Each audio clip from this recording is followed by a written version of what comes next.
Assalamualaikum warahmatullahi wabarakatuh. Perkenalkan, nama saya Gali Arya Manggala. Di sini saya ingin menjawab tes eh, sebagai accounting advisor di rumah sakit dari PT Data Integrasi Inovasi.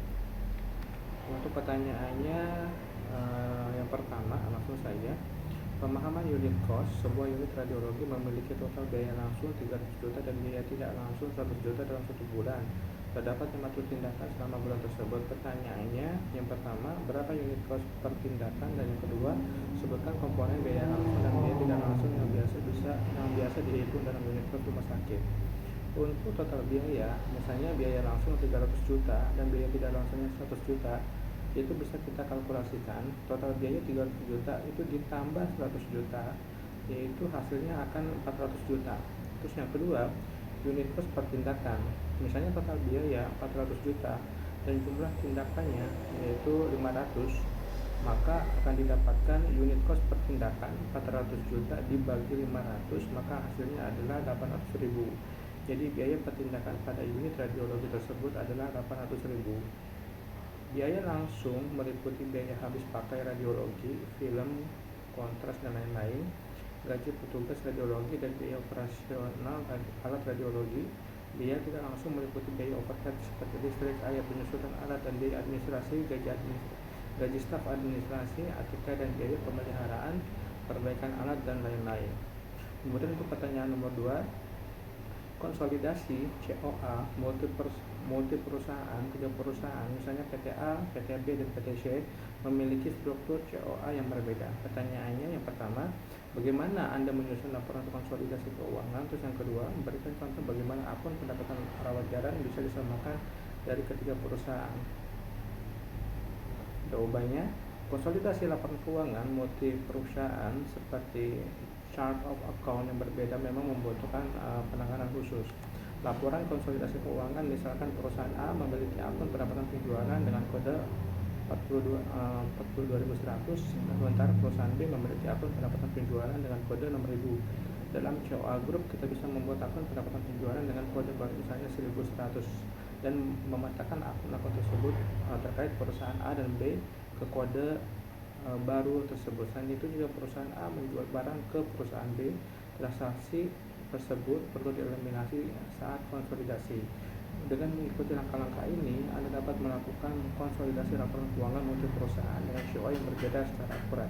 Untuk menyamakan akun pendapatan rawat jalan di 3 perusahaan, langkah pertama adalah mengidentifikasi jenis pendapatan rawat jalan yang relevan, kemudian buat akun pendapatan yang sesuai dengan masing-masing perusahaan. Setelah itu, lakukan rekonsiliasi akun untuk memastikan saldo akun pendapatan rawat jalan antara ketiga perusahaan yang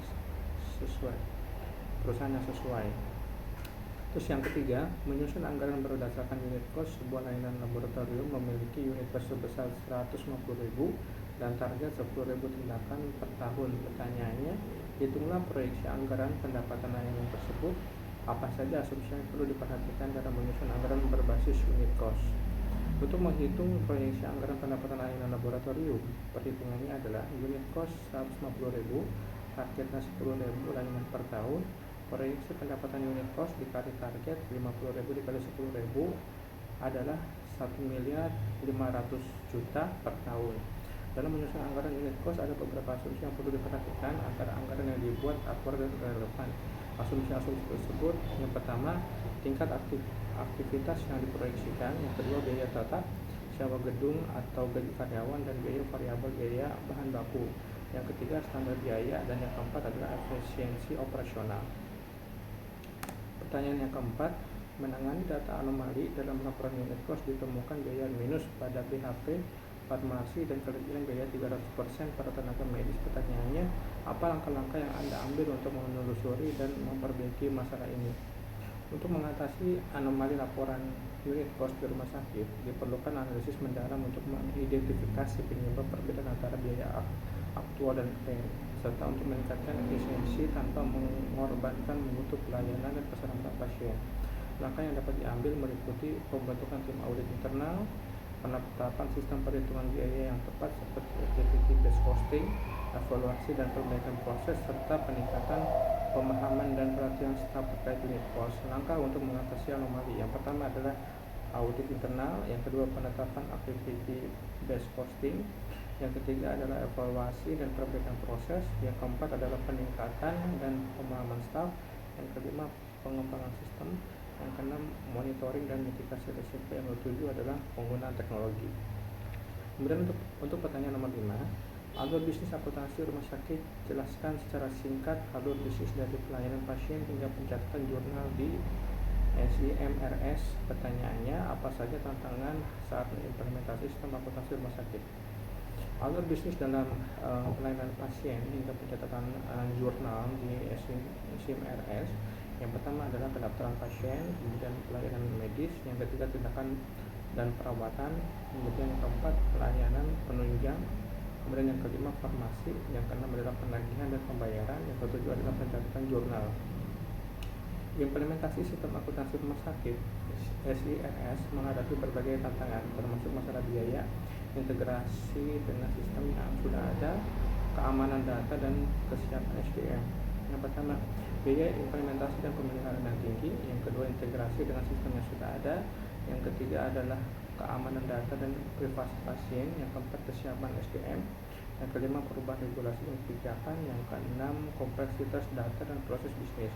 Yang ketujuh, resistensi terhadap perubahan. Yang kedelapan, keterbatasan infrastruktur. Yang kesembilan, keterlambatan frame dan pencairan dana. Untuk pertanyaan nomor 6, menghitung break-even point atau BEP rumah sakit berencana membeli alat MRI seharga 4 miliar, biaya operasional 400 juta per tahun, dan proyeksi pendapatan 1 juta dikali 2000 tindakan per tahun. Pertanyaannya, berapa tahun BEP investasi tersebut? Langkah perhitungan BEP, misalnya 1, hitung dulu total biaya tetap. Biaya tetap sama dengan investasi MRI ditambah biaya operasional. Biasanya biaya tetapnya tadi adalah 4 miliar ditambah investasi MRI-nya itu 400 juta, maka hasilnya adalah 4 miliar 400 juta untuk biaya tetapnya. Nah, kemudian untuk hitung total pendapatan.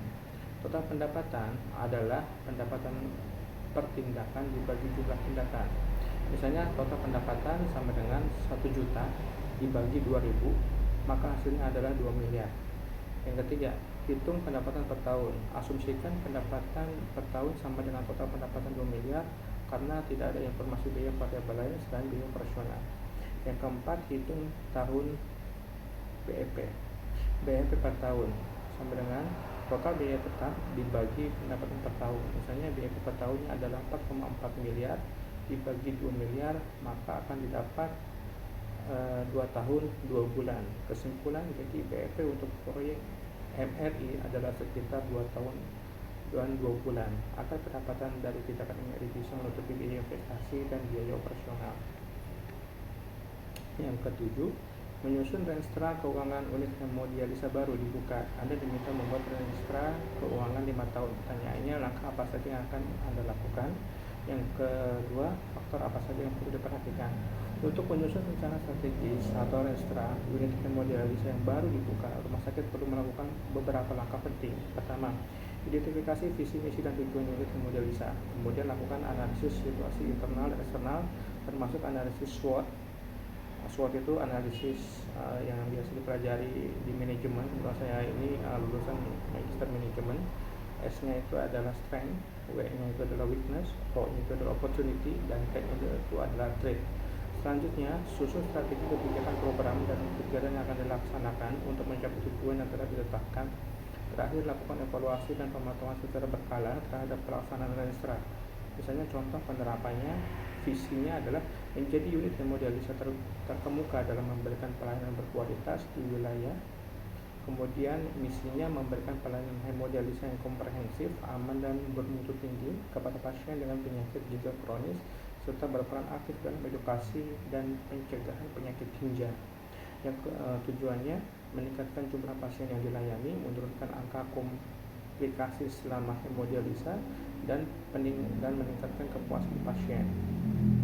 Strategi mengembangkan program pelayanan hemodialisa berkualitas, meningkatkan kompetensi tenaga medis, menjalin kerjasama dengan pihak terkait, dan meningkatkan kesadaran masyarakat tentang penyakit ginjal. Dengan mengikuti langkah-langkah ini, rumah sakit dapat menyusun renstra unit hemodialisa yang efektif dan terarah untuk mencapai tujuan yang telah ditetapkan. Sekian jawaban dari pertanyaan dari PT Data Integrasi Inovasi. Saya Gali Arya Manggar, SUM MNMK, pamit undur diri. Wassalamualaikum warahmatullahi wabarakatuh.